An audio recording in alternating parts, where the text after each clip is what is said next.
que tú estarás con nosotros todos los días hasta el fin del mundo. Gracias por tu presencia y gracias por tu presencia manifestada. Gracias, Señor. Y tú eres la persona principal de este servicio. Finalmente, Señor, nosotros venimos a adorarte y a aprender más de ti. Gracias por mis hermanos que están presentes. Gracias por los que están ausentes. Y a la distancia nosotros los bendecimos en el poderoso nombre de Jesús. Amén. Gloria al Señor. Bien, mis amados, mil bendiciones. Tengan ustedes muy buenas noches. Queremos continuar sobre nuestros pasos. El tema principal, las acechanzas del diablo. Como dijimos la semana pasada, estamos en la parte técnica, ¿no? O sea, estamos hablando cosas técnicas de la teología bíblica para comprender, para entender el origen del mal. Estamos en nuestra primera parte, el origen del mal.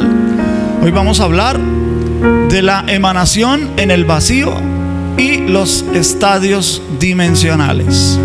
Arranquemos. La emanación debe verse desde dos perspectivas. Una antes de la creación del espacio vacío, en donde se predeterminó todo para la creación y donde se realizó el engendramiento. Recuerden, el espacio vacío es un lugar que Dios abre en su infinitud para que sea posible la creación de este universo.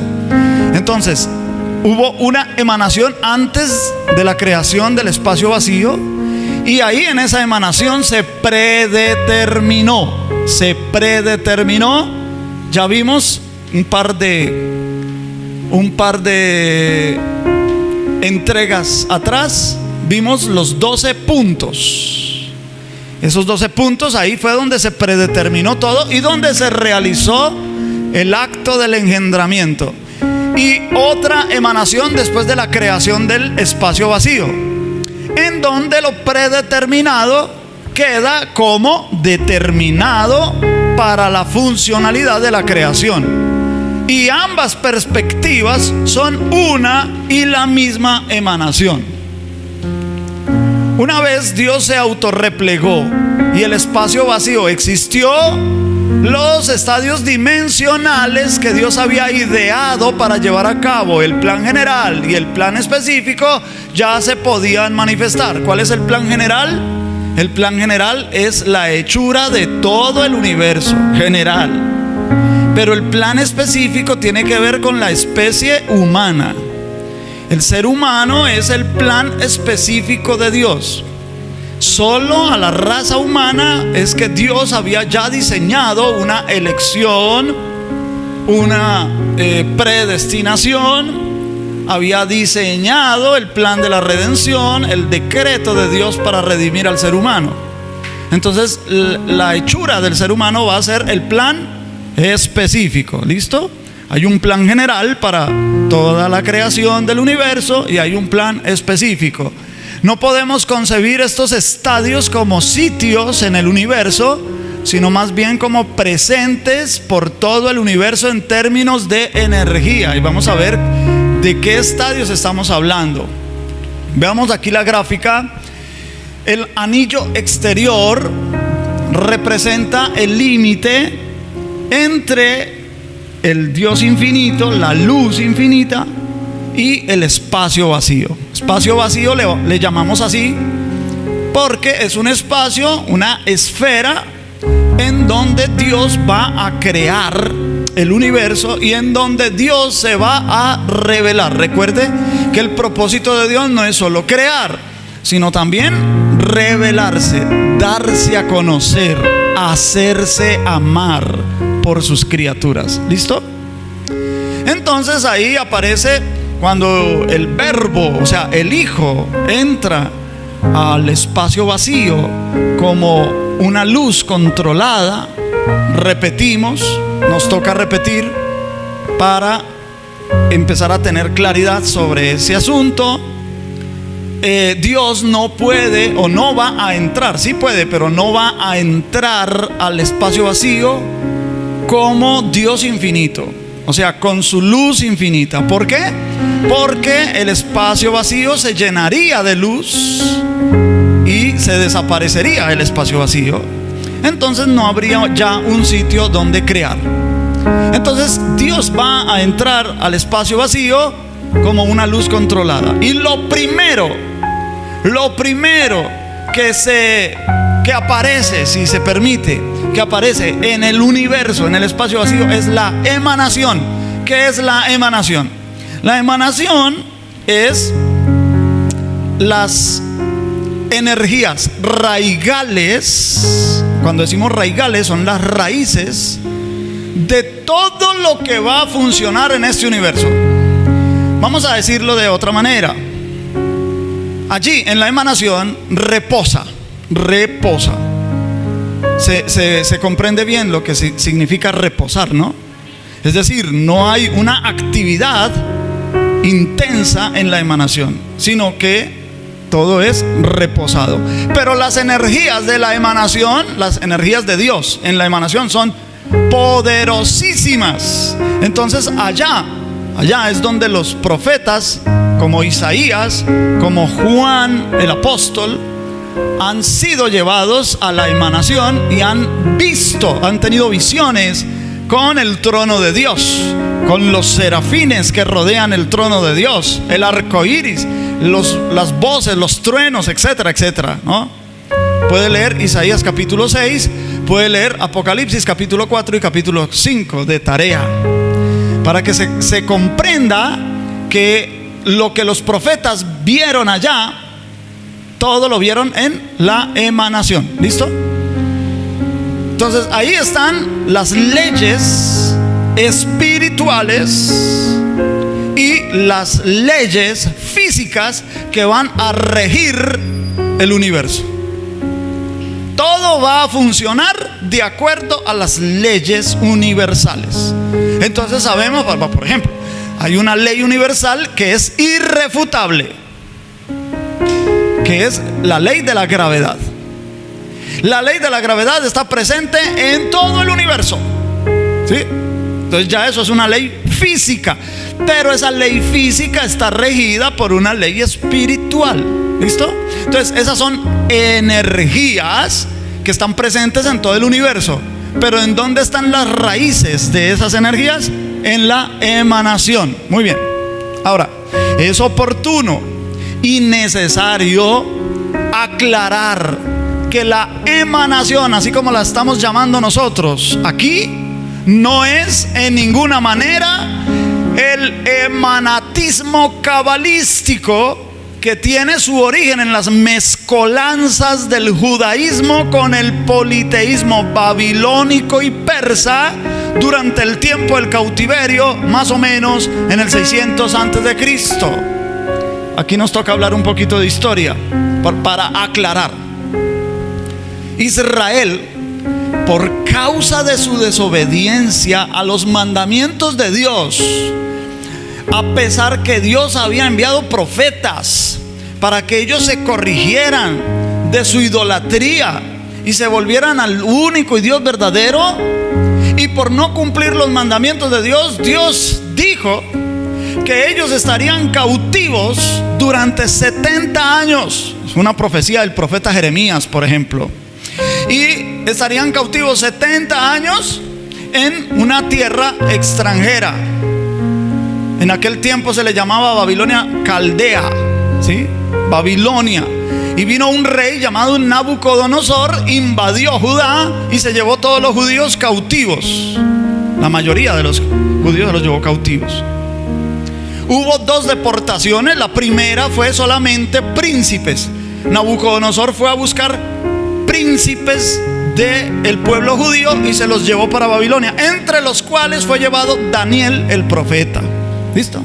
Años después ya hubo una invasión de Babilonia y se llevó cautivo todo el pueblo. La grande mayoría del pueblo fue llevada cautiva a Babilonia. ¿Listo?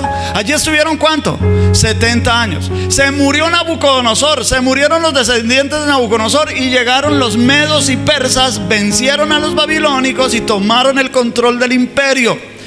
Daniel ocupó puestos importantes del gobierno tanto en el imperio babilónico como en el imperio persa. Y en ambos imperios allí había politeísmo. Creían en varios dioses. Y las creencias politeístas de Babilonia y de Persia se mezclaron con el judaísmo. Se mezcló la lengua, por ejemplo, porque los hebreos hablaban hebreo. Pero de allá salieron hablando arameo, que es la mezcla del hebreo con el caldeo. ¿Estamos bien? Entonces, así como hubo una mezcla en el lenguaje, también hubo una mezcla religiosa. ¿Estamos bien? Vamos bien ahí, ¿cierto? Entonces de ahí surge la llamada Kabbalah. Por eso estamos hablando ahí del emanatismo cabalístico. ¿Qué es el emanatismo cabalístico? Ya vamos a hablar de eso. La Kabbalah surge de esa mezcla del judaísmo con lo babilónico y lo persa. ¿Listo? Se entiende que los primeros escritos cabalísticos, la Kabbalah es una mística judía, así se llama, mística judía, así se le dice. Y los primeros escritos aparecen en los escritos de Qumran, así se llaman los escritos de Qumran, porque se encontraron en una región que se llama Qumran, las cuevas de Qumran. Hubo un hallazgo arqueológico en el 1947, por casualidad. Unos pastores, unos muchachos que estaban pastoreando unas cabras, se les perdieron unas cabras y se fueron a buscar las cabras y encontraron unos huecos. Eso es cerca al Mar Muerto, allá en Israel, cerca al Mar Muerto. Encontraron como unas cuevas, pero eran como unos huecos. Y los pastorcitos pensaron, quizás las cabras cayeron por el hueco. Vamos a ver, vamos a constatar. No tenían linternas para alumbrar hacia allá. Entonces tomaron piedras y comenzaron a tirar piedras por si de pronto espantaban a las cabras. Las cabras, ¿cómo se dice? Ellas, ¿qué hacen? Braman. Bueno, y escucharan el sonido de una cabra y se enteraran, las cabras se cayeron en ese hueco. Pero tirando piedras escucharon por allá que algo se rompió. Entonces ellos se dieron cuenta, algo abajo, hay algo allá abajo, porque son cosas que se rompen. Entonces ellos fueron y dieron aviso. Encontramos algo, no sabemos qué es, pero allá hay algo, quizás un tesoro. Y sí, era un tesoro, no de oro, pero más que el oro, escritos antiguos. Entonces bajaron con unas cuerdas, se dieron cuenta que habían unas ánforas de barro que guardaban unos pergaminos muy antiguos. Esos beudinos son pastores del desierto, fueron y comenzaron a dar aviso a las autoridades, siempre y cuando les dieran dinero por revelar el sitio. Se enteró la comunidad arqueológica, y la comunidad arqueológica vino, inspeccionó el lugar y se dieron cuenta que no solo era esa cueva, sino varias cuevas que contenían la biblioteca de una comunidad que existió antes y para la época del Señor Jesús, que se llamaban los esenios. El profeta Juan el Bautista se crió, según eso, en la comunidad esenia. Él vivía en el desierto, vestía como Elías. ¿Listo? Y la dieta de Juan el Bautista corresponde con la dieta de los esenios en esa época, porque hay documentos históricos que dicen que los esenios se alimentaban de langostas. No se imaginen las langostas de mar, sino las langostas, los grillos grandes, las de langostas y de miel silvestre. Y la Biblia dice que Juan el Bautista se alimentaba de eso. ¿Listo? Esa comunidad eran muy estudiosos y tenían mucha literatura, tenían todos los libros de la Biblia, tenían toda la Tanakh. Tanakh es todo el Antiguo Testamento, y lo tenían en los idiomas originales. Y ellos guardaban esa biblioteca ahí y también tenían otros libros. Tenían, por ejemplo, el famoso libro de Enoc. Parece ser que el libro de Enoc es redactado por los esenios. Y ahí en el libro de Enoc ya encontramos misticismo judío. Ya encontramos misticismo judío. Encontramos la mención de unos senderos para atravesar unas puertas dimensionales y poder llegar a la presencia de Dios. Se habla también de la carroza o la merkabá, que también el profeta Ezequiel habla en el capítulo 1. Se le llama la carroza de Dios, que trae la presencia de Dios. Hay escritos de eso. Los esenios tenían esos escritos en su poder. Por lo tanto, ahí ya hay escritos cabalísticos que corresponden a la mística judía. Y para ser justos, necesitamos procurar serlo. No toda la Kabbalah es mala. Hay una Kabbalah, la mayoría de la Kabbalah, hay que tener mucho cuidado con eso. Tiene un sesgo, raya mucho con la brujería. ¿Sí? Pero hay una Kabbalah científica. Por ejemplo, Albert Einstein habló con maestros cabalísticos para tener apoyo en sus teorías científicas. Hay un cabalista llamado Isaac Luria. Por ejemplo, Isaac Luria vivió en la Edad Media y él ya habla de física cuántica. ¿Me va a entender?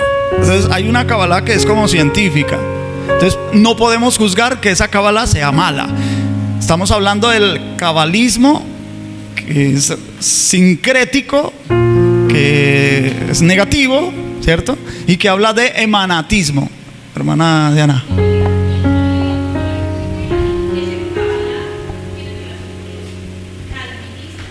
No. La hermana pregunta que si Kabbalah tiene relación con los calvinistas. No, calvinismo viene de Calvino. Juan Calvino fue un reformador. ¿Listo? Fue prácticamente contemporáneo de Martín Lutero. ¿Sí? Ellos fueron reformadores. Calvinismo viene de Calvino, ¿no? La Kabbalah no. Los seguidores de la Kabbalah se llaman cabalistas. ¿Listo? Bien, sigamos. Mire, esta doctrina, la que estamos hablando, del emanatismo, es pandeísta, con D de dedo, pandeísta, según la cual todas las cosas proceden de Dios por emanación.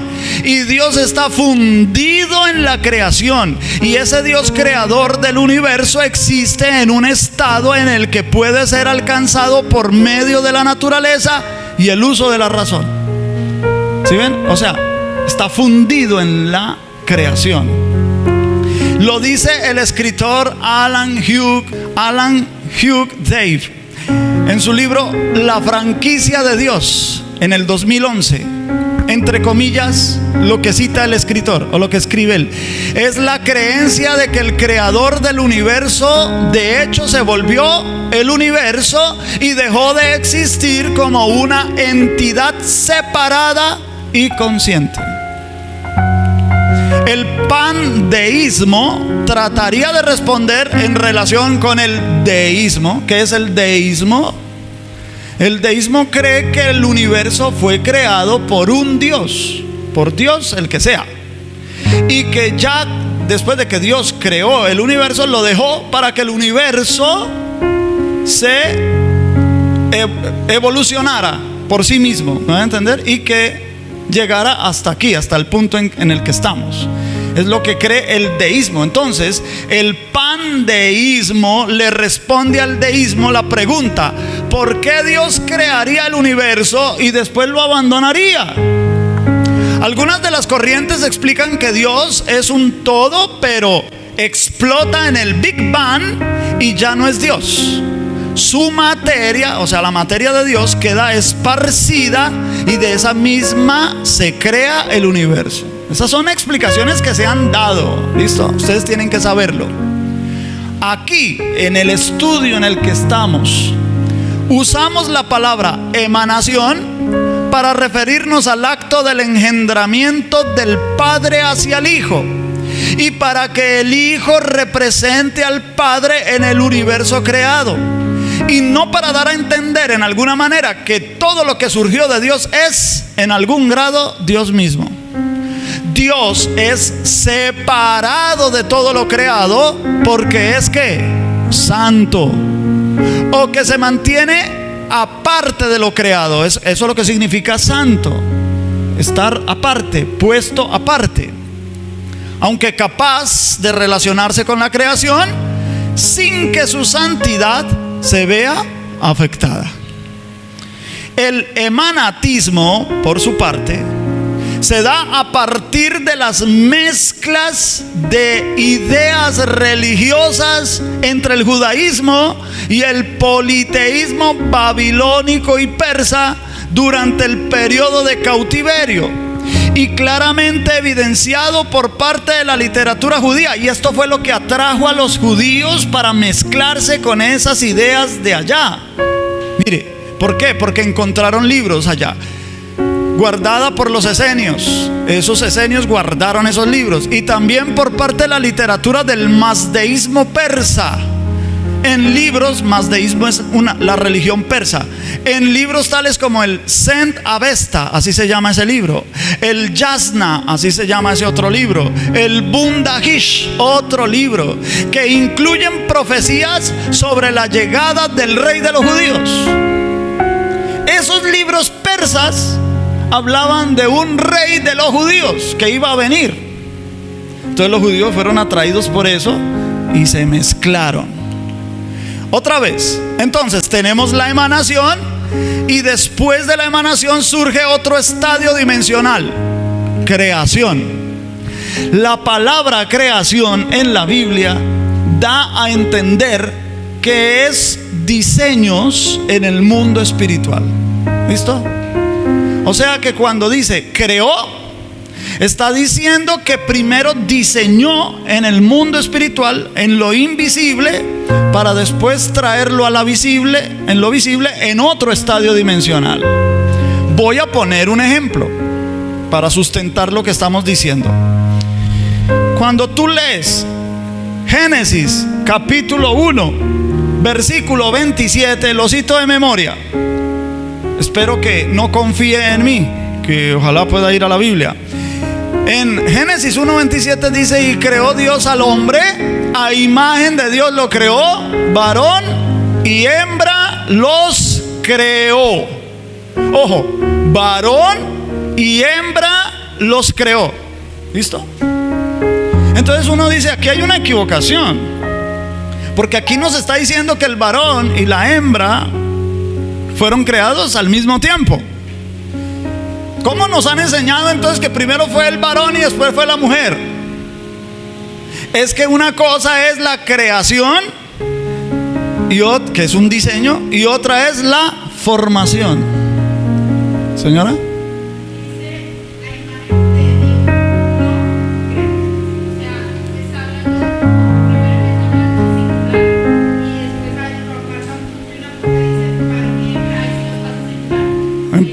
Empieza en singular y termina en plural. Dice: a imagen de Dios lo creó, porque la palabra hombre, ahí en la Biblia, hombre viene de la palabra Adam. Y la palabra Adam, ¿qué significa? ¿Significa varón? Significa ser humano. Entonces ahí va a decir que el ser humano, solo hay una especie que es ser humano, ¿cierto? Por eso en singular. El ser humano, a imagen de Dios lo creó, al ser humano. Pero el ser humano es varón y hembra. Pero el diseño de la humanidad, en lo espiritual, aparece la pulsión sexual masculina y la pulsión sexual femenina, aparecen al mismo tiempo en la creación, cuando Dios los creó. Pero luego tú te vas para el capítulo 2 y en el versículo 7 dice: y formó Dios al hombre. Allá hombre viene de la palabra ish, o sea, al varón. Y formó Dios al varón del polvo de la tierra. ¿Sí? Y después formó a la mujer del costado del varón. Pero en la creación, en el diseño aparece el varón y la mujer al mismo tiempo. En la formación no. En la formación primero es el varón y después la mujer. ¿Está claro? No sé si vamos bien. ¿Vamos bien ahí?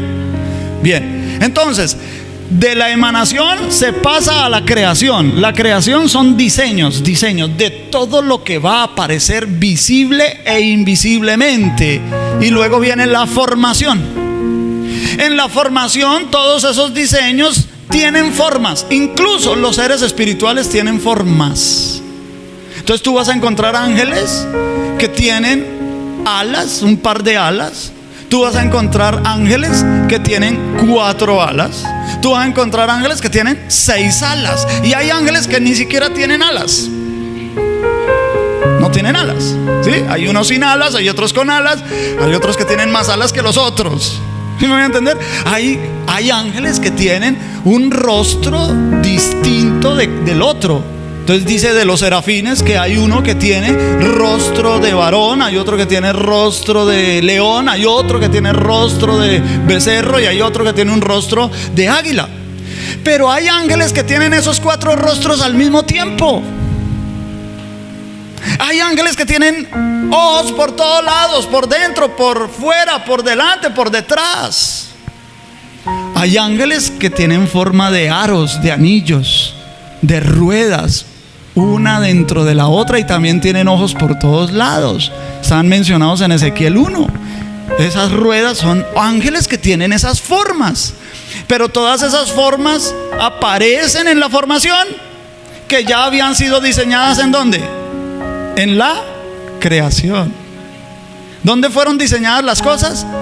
En el estadio dimensional de la creación. ¿Dónde aparecen con formas definidas? En la formación. ¿Listo?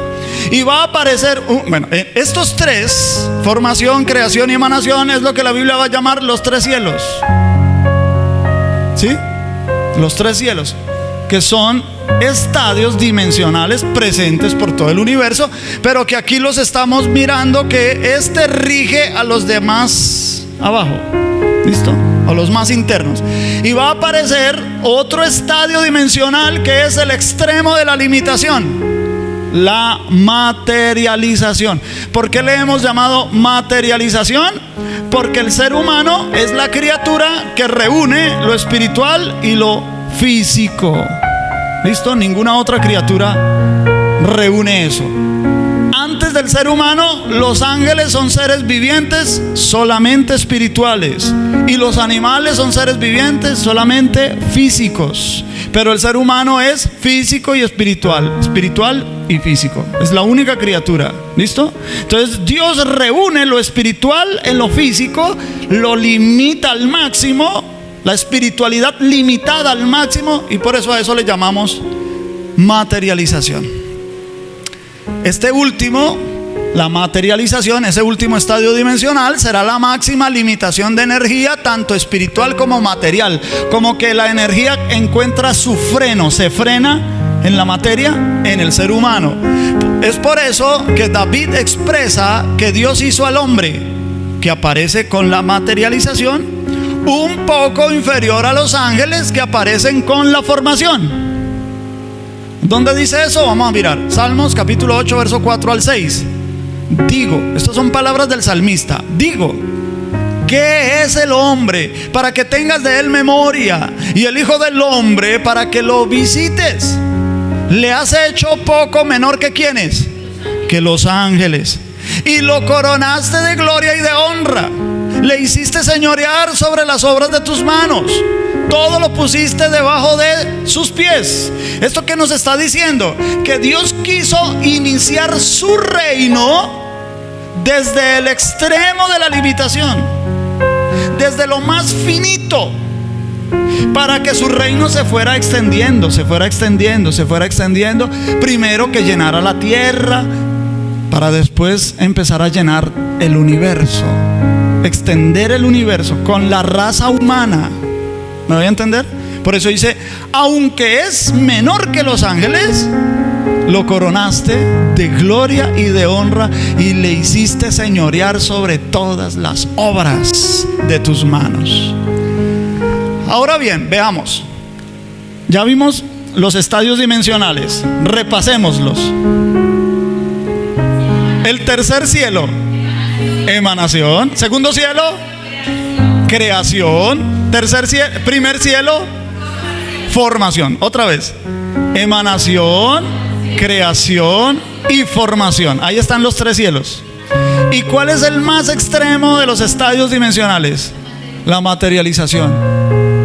Y ese estadio dimensional es codiciado por los demonios. Quieren habitar en los seres humanos, quieren poseer a los seres humanos. Y el Espíritu Santo también hace su morada en los seres humanos. Mire cómo es Dios. Dios, el infinito Dios, quiere venir a ser finito, y lo es cuando habita en cada uno de nosotros. Eso es un misterio. Ya ahí estamos en mística, ¿no? Estamos en mística, porque eso es un misterio. ¿Cómo que el Dios infinito puede habitar en mí? Y con totalidad de su ser. No es que Él habita un poquito de Espíritu Santo en ella, un poquito de Espíritu Santo en ella, un poquito de Espíritu Santo en Él, un poquito de Espíritu Santo. No. Todo el Espíritu Santo está en ella, todo el Espíritu Santo está en ella, todo el Espíritu Santo está en Él, todo el Espíritu Santo está en mí. Eso es un misterio. Pero Él es Dios, Él lo puede hacer. Él todo lo puede. Sí, no lo puede hacer, lo puede hacer. Siendo Dios, lo puede hacer. ¿Listo? Entonces vamos a ver la formación y la manifestación angelical. Y ya aquí nos empezamos a meter en materia del aparecimiento del mal. Los entes espirituales que no tienen materia, o sea, los ángeles, pero que son energías que poseen vida y personalidades definidas y específicas, también poseen formas específicas. Pues, aunque sean incorpóreos, su infinitud los hace espíritus medibles y manifestables con forma espiritual definida, cuyo propósito es revelar también a Dios desde la capacidad particular tanto de recepción como de manifestación. Vamos a decirlo en otras palabras. Los ángeles son como vasijas a través de las cuales Dios se podía también ir revelando. ¿Listo? Y entre mayor rango, mayor capacidad de recepción de la luz de Dios. ¿Listo? Por eso hay ángeles principales. Esos ángeles principales es porque tienen más capacidad de recibir la luz de Dios y de poderla revelar. ¿Me estoy dando a entender? Por eso los querubines, que son del máximo rango entre los ángeles, tienen 4 rostros.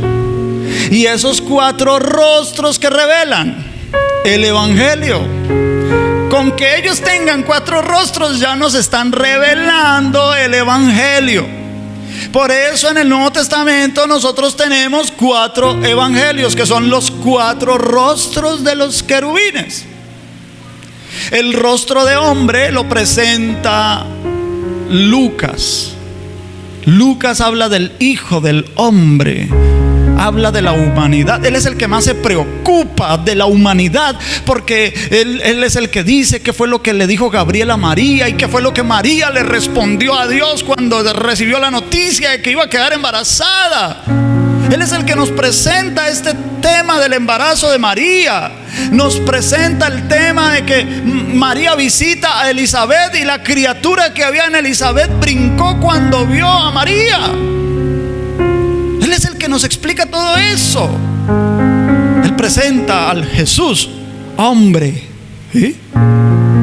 El rostro de león es el evangelio de Mateo, porque Mateo lo presenta como el rey. Él es el único de los 4 evangelios que hablan de unos magos que llegaron preguntando a Jerusalén: ¿dónde está el rey? Y es el que más habla de todos los escritos del Antiguo Testamento, que se cumplieron con Jesús, con el Mesías, para decir: vea que Jesús es el Mesías, o sea, es el rey.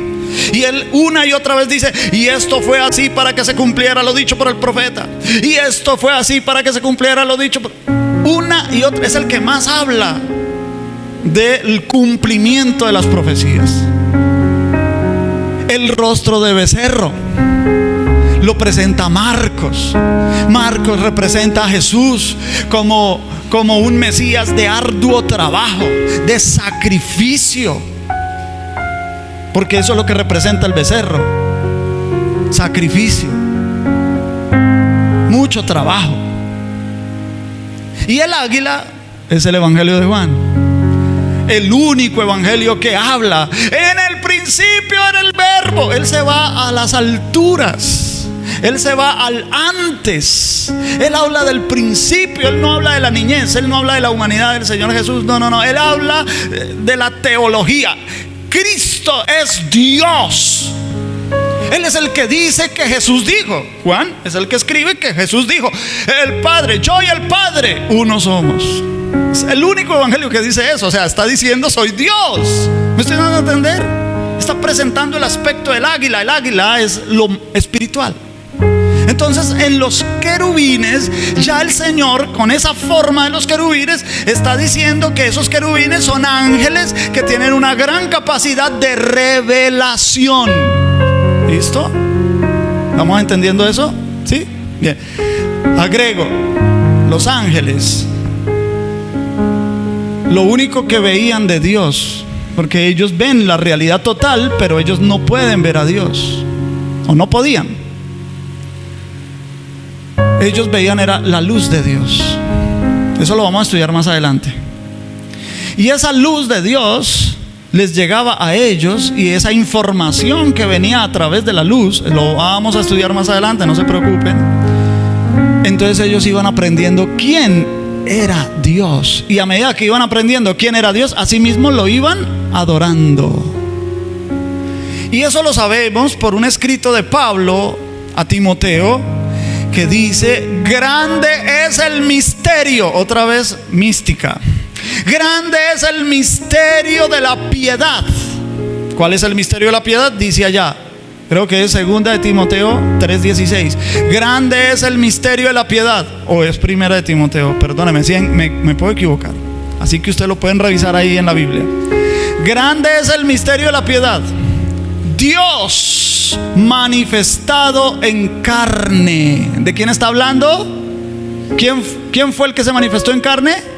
Jesús, Dios Hijo. ¿Sí ven? Entonces Él es el misterio de la piedad.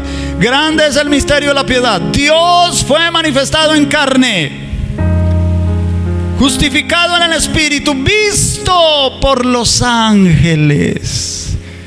Cuando los ángeles vieron nacer a Jesús, pudieron ver a Dios. Y por eso Jesús le dijo a Tomás: Tomás, pero ¿cuánto tiempo haces que caminas conmigo y me dices que te muestre al Padre? El que me ha visto a mí, ha visto al Padre. ¿Sí ven? Cristo es la máxima revelación de Dios en este universo, y se hizo visible cuando se hizo carne. Porque antes de hacerse carne, Él se manifestaba como el ángel de Jehová. Eso lo vamos a hablar también después. Estos seres inteligentes, los ángeles, serían los primeros en reflejar la luz de Dios, que es espiritual, cuya energía formó la luz física en muchos de los cuerpos celestes en el universo, que nosotros llamamos estrellas, y que representan a los ángeles que pueblan ya el universo, dando testimonio así del Creador. Los entes espirituales, los ángeles, son reflectores, y los cuerpos físicos, las estrellas, son resplandores. Ambos portadores de luz. Los primeros, los ángeles, de luz espiritual, y los últimos, las estrellas, de luz física. La luz física es una copia, es una impresión, es un sello de la luz verdadera, que es espiritual. La luz espiritual no se ve porque viaja más rápido que la luz física. Bueno, no me voy a meter ahí. De manera pues que cada estrella en el espacio vacío representa a un ángel de diferente dignidad o gloria. 1 Corintios 15:41, mire, dice: una es la gloria del sol. El sol es una estrella. Otra, la gloria de la luna. La luna es un cuerpo celeste que refleja la luz del sol, porque la luna no tiene luz propia. y otra la gloria de las estrellas. Pues una estrella es diferente de otra ¿en qué? En gloria. O sea que hay estrellas que brillan más, que alumbran más que otras, ¿cierto que sí? Entonces esas estrellas que alumbran más que otras están representando a un ángel de alta gloria. ¿Sí? El sol nuestro debe estar representando un ángel con su respectiva gloria. Que si nosotros miramos al sol directamente, ¿qué va a pasar? Nos quedamos ¿qué? Ciegos. O sea que tiene una gran gloria de todas maneras. Comparada con otras estrellas, pues otras estrellas van a tener más gloria que este sol. Pero las estrellas en el universo representan a los ángeles que son del mundo espiritual. ¿Listo? ¿Sabemos cuántos ángeles hay? Porque sabemos cuántas estrellas hay. No sabemos cuántas estrellas hay. Son miles y cientos de miles de billones en cada galaxia, y hay cientos de miles de millones de galaxias en el universo. Por eso la Biblia suele simbolizar a los ángeles ¿con qué? Con estrellas. Mire, Job capítulo 38, verso 4 al verso 7. Job 38, verso 4 y verso 7. Dios le pregunta a Job: ¿dónde estabas tú cuando yo fundaba la tierra? Házmelo saber si tienes inteligencia. Verso 7. Cuando alababan todas las estrellas del alba y se regocijaban todos los hijos de Dios. Subrayamos estrellas del alba e hijos de Dios, porque las estrellas del alba son los mismos hijos de Dios. ¿Sí? Esto no solo es poesía, esto es revelación. Job nos está revelando que esas estrellas alababan a Dios cuando Dios estaba formando la tierra. Las estrellas físicas tienen la capacidad de alabar a Dios. ¿Usted qué dice? ¿Tienen voluntad para alabar a Dios? No, los ángeles sí. Vamos a presentar otros textos para presentar los testigos bíblicos de que en la Biblia las estrellas equivalen a los ángeles, que los ángeles equivalen a las estrellas. Mire bien, Salmo 147, verso 4. Él, o sea Dios, cuenta el número de las estrellas, a todas ellas llama por sus nombres. Las llama, la palabra llamar, ¿sí? En el hebreo está diciendo que no es solamente le está diciendo fulana, sultana y perenceja. No, las llama es ven acá. ¿Sí me van a entender? Como que esas estrellas tienen voluntad para acudir cuando Dios las llama. Miren Mateo 2, 1 al 2 y el verso 9. Esto es de los magos que estábamos hablando ahorita. Cuando Jesús nació en Belén de Judea, en días del rey Herodes, vinieron del oriente a Jerusalén unos magos, diciendo: ¿dónde está el rey de los judíos que ha nacido? Porque su ¿qué? Estrella hemos visto, ¿en dónde? En el oriente, y venimos a adorarle. Ya el verso 9 dice: ellos, habiendo oído al rey, se fueron, los magos, y he aquí la estrella que habían visto en el oriente iba delante de ellos, hasta que llegando se detuvo sobre donde estaba el niño. Hermanos, que una estrella haya entrado a la atmósfera terrestre y no haya ocasionado ningún estrago, porque dice que esa estrella iba delante de ellos. Tenemos que hacer varias preguntas. Los magos vieron una estrella en el cielo. Es la tradición la que nos ha dicho eso. Vieron la estrella en el cielo, porque la Biblia no lo dice. Dice que la vieron en el oriente. ¿Vieron la estrella dónde? En el oriente, de donde ellos venían. ¿Listo? No dice que la estuvieron viendo todo el tiempo en el cielo. Si ellos estuvieron viendo la estrella todo tiempo en el cielo, ¿por qué no llegaron a Belén? ¿Por qué llegaron a Jerusalén? ¿Me estoy dando a entender? ¿Acaso la estrella no les indicaba dónde había nacido el niño? Entonces, ¿por qué no llegaron a Belén? La pregunta: ¿por qué llegan a Jerusalén preguntando dónde está el rey? Y Herodes dice: ¿pero cuál rey? El rey aquí soy yo. Yo soy el rey, aquí no ha nacido ningún rey. Pero se acordó: ay, hay una escritura, ¿verdad? Que van a ser un Mesías. le llaman los escribas, dice: ¿dónde es que dice esa escritura? Y ellos citan a Miqueas, en Belén. Entonces los mandó para Belén, ¿sí ven? Pero ellos no sabían dónde llegar exactamente. Cuando ellos salen del palacio de Herodes, dice el verso 9, ellos habiendo oído al rey se fueron, y he aquí, la estrella les apareció, la misma que ellos habían visto. ¿En dónde? En el oriente. La volvieron a ver. Pero ¿cómo la vieron? Que caminaba, que se movía delante de ellos. Si fuera una estrella física, hermano, mire, el sol nuestro es una estrella mediana. Un solo kilómetro. ¿Qué es un kilómetro? 1000 metros. Un solo kilómetro. Que el sol estuviera más cerca de la tierra, o la tierra 1 kilómetro más cerca del sol, hermano, nos achucharraríamos. No lo digo yo, lo dicen los científicos. O 1 kilómetro, un solo kilómetro más lejos, moriríamos de frío, nos congelaríamos. La vida no se podría mantener. Entonces, que una estrella haya entrado a la atmósfera, una estrella tiene fuerza gravitacional. ¿Cómo podríamos solucionar eso? Que se le llama aquí estrella a un ángel, un ser de luz, que se les había parecido a esos magos allá en el oriente, que les había avisado que iban a ser el rey, que se apresuraran, que caminaran, que se fueran a llevar los regalos. Y cuando ellos llegaron fue a la capital, a Jerusalén. Supusieron que el rey estaría ahí, pero resulta que no.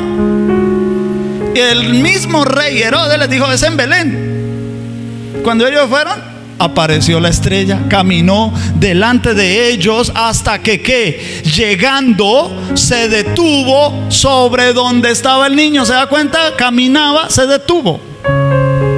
Entonces, si usted me lo permite, yo le sugiero que piense en un ángel.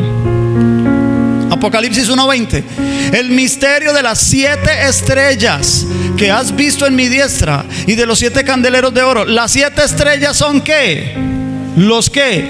Ángeles de las 7 iglesias. Y los 7 candeleros que has visto son las 7 iglesias. Ahí lo dice. Las 7 estrellas son 7 ¿qué? Ángeles. Bien, entonces en el planeta Tierra y todo el sistema al que pertenecía y que influenciaba a este planeta, y estoy hablando en pasado, ya se van a dar cuenta por qué, la formación había manifestado un ángel principal y sumamente complejo en el mencionado sistema y por ende en el planeta. Esta es la tierra original mencionada en Génesis 1:1. Génesis 1:1, en el principio creó Dios los cielos y la tierra. Esa es la tierra original. Permítame, cuando fueron creados los cielos y la tierra y antes del desorden y la situación caótica planetaria. Explico. La tierra original hubo de ser hermosa, abundante en vida, tanto física como espiritual.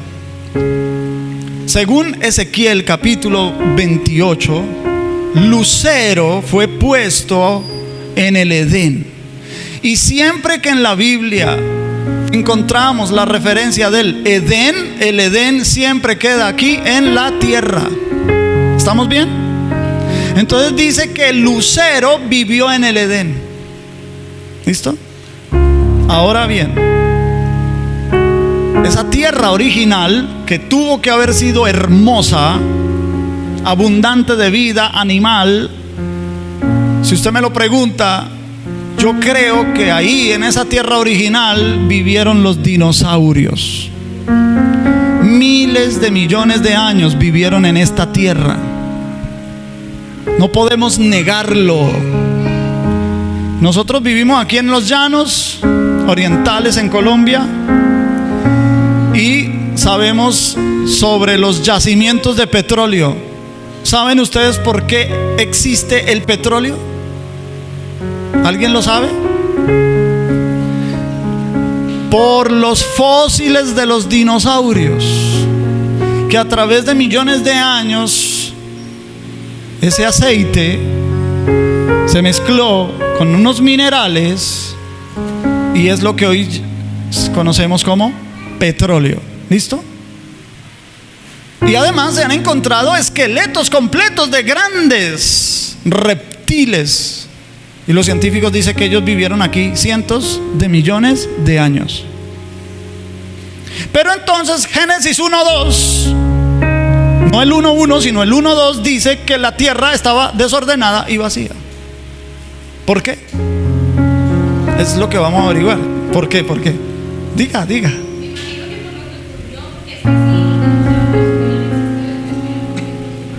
Sí, que si los dinosaurios hubieran existido cuando Adán existió, se hubieran comido la humanidad. Claro. Por ejemplo, sí. Hubo un desorden porque la tierra quedó desordenada y vacía y llena de tinieblas. ¿Sí ven? Génesis 1:2 dice: la tierra estaba desordenada y vacía, las tinieblas estaban sobre la faz del abismo, pero es la buena noticia, el Espíritu de Dios se movía sobre la faz de las aguas. Además, ahí en el verso 2 ya se mencionan las aguas. ¿Cuándo fueron creadas las aguas?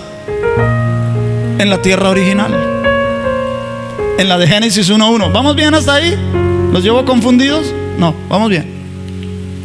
Esta vida terrena, física, por un lado, y por el otro con el espíritu dominador principal, el ángel de más alto nivel y privilegio en el universo entero, cuya hermosura, complejidad y funcionalidad diversa, único en su especie, de esa misma manera era el sistema planetario que lo representaba en el ámbito físico. Esta tierra era exótica, hermosa, y el ángel que era representado por este cuerpo celeste llamado tierra era una criatura igualmente exótica y hermosa. ¿Listo? ¿Vamos bien? Ya se van dando cuenta. Ezequiel 28, versos 13 y 14. En Edén, en el huerto de Dios estuviste. ¿Se da cuenta? Dios le dice al lucero: en Edén, en el huerto de Dios estuviste. De toda piedra preciosa era tu vestidura, de cornerina, topacio, jaspe, crisólito, berilo y ónice, de zafiro, carbunclo, esmeralda y oro. 10 piedras preciosas. El último es oro. Pero no se imagine que el oro celestial es como el oro de la tierra. El oro de la tierra es un metal, pero el oro celestial es un cristal. Por eso la Nueva Jerusalén, dice Apocalipsis 21 y 22, es una ciudad de oro puro, transparente, ¿como qué? Como el cristal. ¿Listo? Porque es un oro celestial. ¿Estamos bien? Entonces el oro de la vestidura del lucero era un cristal, no era un metal, era un cristal. Los primores de tus tamboriles y flautas estuvieron preparados para ti en el día de tu creación. Tú, querubín grande. ¿Se da cuenta? Él vivía en el Edén y era el querubín grande, protector. Yo te puse en el santo monte de Dios. Allí estuviste. En medio de las piedras de fuego te paseabas. La explicación de este pasaje o de estos pasajes se verá en el capítulo siguiente, por si ahorita le están surgiendo preguntas. En el capítulo siguiente vamos a explicar este pasaje. ¿Listo? Aguantemos un poquito. No hay razones para creer que la referencia al Edén y al huerto de Dios sea diferente en su origen y ubicación del que menciona Génesis, aunque ciertamente sí son diferentes en lo temporal. O sea, el huerto del Edén estuvo aquí en la tierra en la original. Después fue todo desordenado, la tierra quedó vacía y después Dios volvió a ordenar la tierra en 6 días y dice la Biblia que plantó Dios un huerto en Edén y puso allí al hombre. Es el mismo Edén, lo que pasa es que hay una diferencia de tiempo. ¿Estamos bien? Un Edén en la tierra original, un Edén en Génesis 1:1 y un Edén después de Génesis 1:2. Después de Génesis 1:2. Millones de años hay entre el versículo 1 y el versículo 2. Hay todos los millones de años que usted quiera. Nosotros creemos en ese lapso temporal entre el verso 1 y el verso 2. Hermana Diana.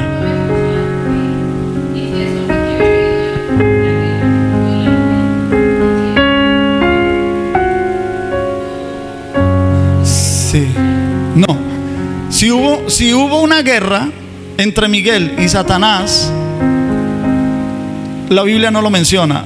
Esa guerra de Miguel y Satanás, o de Miguel y el dragón, es para el futuro. Es posible que... Pero Ezequiel 28, vuelvo y digo, lo vamos a estudiar en el otro capítulo. En Ezequiel 28 es Dios mismo el que le da juicio al lucero. ¿Listo? Lo llena, queda lleno de tinieblas. ¿Listo? Por eso la tierra también queda llena de tinieblas. Es un daño colateral, pero me estoy adelantando. ¿Listo? Sí hubo una rebelión, y por causa de la rebelión la tierra fue desordenada. ¿Listo? Pero no es que haya habido una guerra, pues una batalla. Sí hay una batalla que dice la Biblia, pero es futura. Todavía no llegamos allá.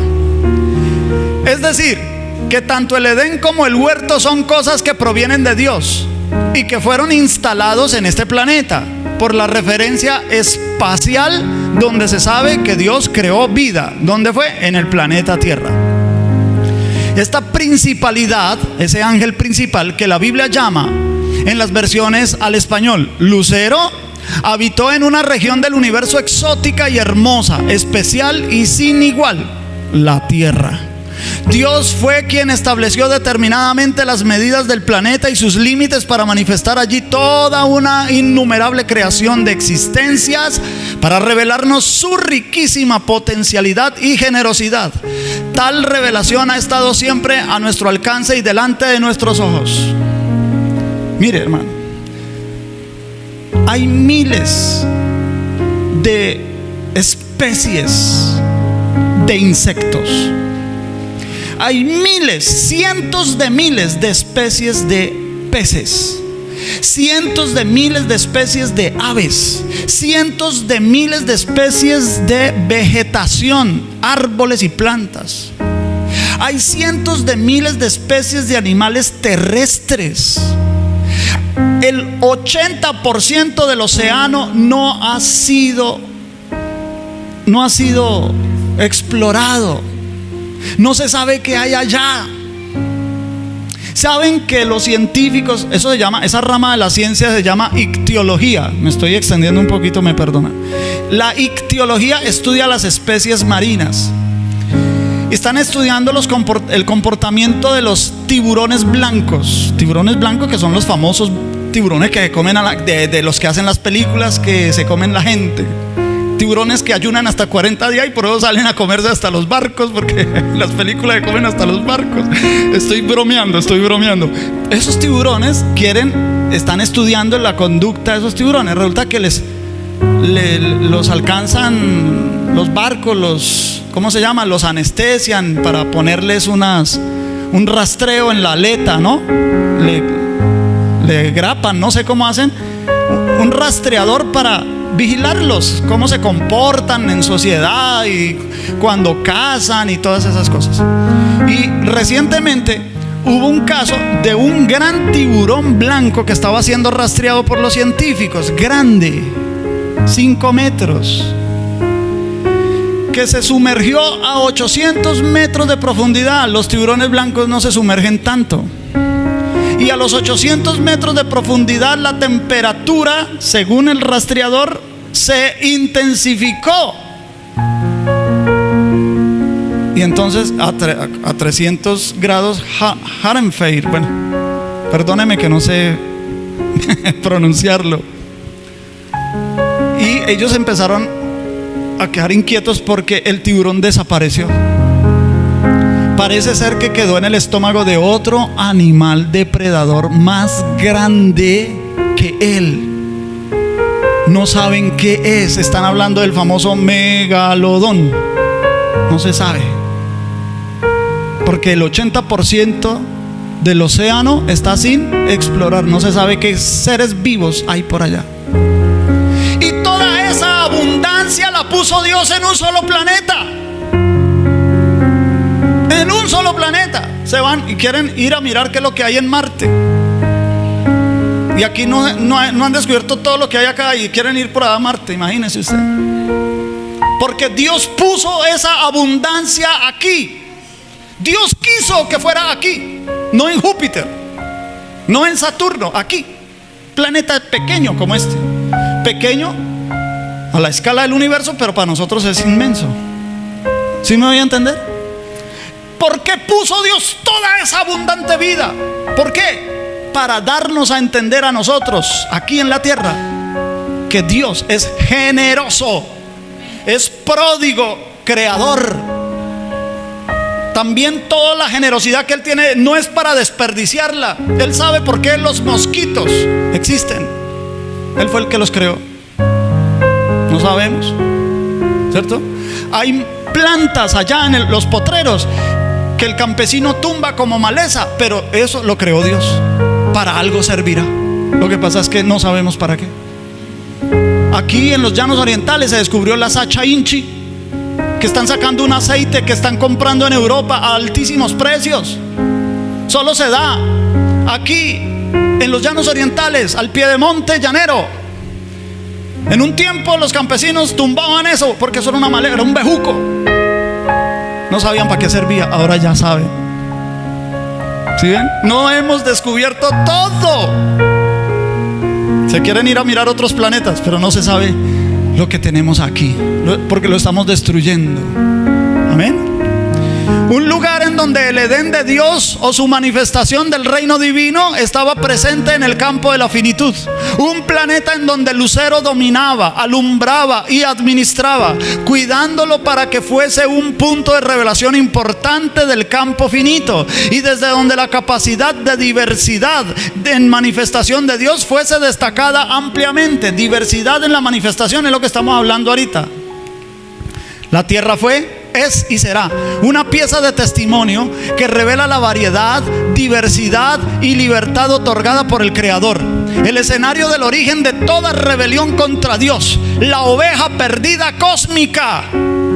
Cuando el Señor dice que Él es el buen pastor, que deja las 99 en el corral para ir a buscar la que se perdió, ¿sabe también de qué está hablando? Del único planeta en el universo en donde hay especie rebelde, descarriada. Aquí está la oveja descarriada que el Señor vino a buscar. Todo el resto del universo es obediente a Dios, y aquí estamos los que somos desobedientes. Ay, Señor, por eso tanta gracia. Y Lucero estaba encargado de ella, de la tierra. Vivía en esta tierra, la representaba, la dominaba y la influenciaba. Y ahora después vamos a ver cómo Lucero se va a volver el actor del mal, porque estamos apenas en la primera parte, el origen del mal. Y hemos tenido que decir todo esto. Parece raro, parece extraño, pero si no podemos aprovechar un espacio como estos para enseñar esto, en YouTube hay cantidad de información que lo puede confundir a usted. Cantidad de información. Y no todo el que sube ese tipo de información lo hace con una motivación correcta. ¿No? Es para hablar de extraterrestres y todas esas cosas, para que usted entienda también. Entre más se hable de extraterrestres y de alienígenas, es porque se acerca la manifestación del anticristo. ¿Oyó? Porque el anticristo se va a levantar contra el Cordero, va a pelear en la famosa batalla del Armagedón. ¿Y cómo va a engañar a la tierra?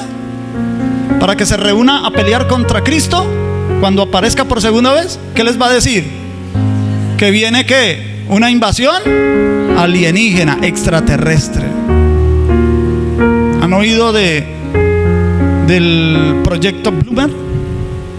Que son luces que forman figuras en el cielo. Están en experimentación. En la China ya celebraron una fiesta haciendo figuritas en el cielo con eso. Es una tecnología que hay. Entonces todo eso se pueden ver avistamientos de naves. Y la gente va a decir: ¡ay, sí! ¡Sí existen! Es un engaño. Es un engaño. El anticristo va a engañar a las naciones de la tierra, haciéndoles creer. Y las películas de Hollywood también están fabricando eso. Usted ve las películas de Marvel, que se abren portales intergalácticos y pasan. naves a invadir otros planetas. Hay una película antigua, digo antigua porque hace muchos años, el Día de la Independencia, creo que tiene 2 o 3 partes. ¿De qué se trata? De una invasión alienígena y los seres humanos salen y logran la victoria. O sea, los seres humanos pueden contra esos alienígenas. ¿Qué les va a decir el anticristo? Nosotros podemos derrotar. Y es que la segunda venida de Cristo, hermano, eso es como si fuera una invasión, porque la Biblia dice que Él viene con sus santos millares. Él no viene solito por allá en una nube, Él viene con todos los ángeles. Cuando desde aquí a la tierra se vea eso, hermano, es una invasión literal, es como si fuera una invasión. Y además de eso, la iglesia va a ser arrebatada y se va a unir. Millones y millones de personas resucitadas y transformadas se van a unir al ejército celestial. O sea, se va a aumentar el número. Entonces se reunirán las naciones de la tierra, dizque a pelear. Ve, hermano, dice la Biblia, el solo resplandor de la venida de Cristo derrotará a sus enemigos. Y la espada que sale de su boca, o sea, con una palabra, el Señor mueve una ceja, vea, así, ya, los destruyó a todos. Sí, tanto es su poder y su gloria, hermanos. Él no necesita de ponerse a tirar bombas. No, hermano. Él no usa nada de eso. Es glorioso y poderoso. Él es el Rey de gloria, nuestro Señor y Salvador. Amén. Oremos al Señor. Gracias, Padre, por tu palabra. Gracias por permitirnos venir y aprender.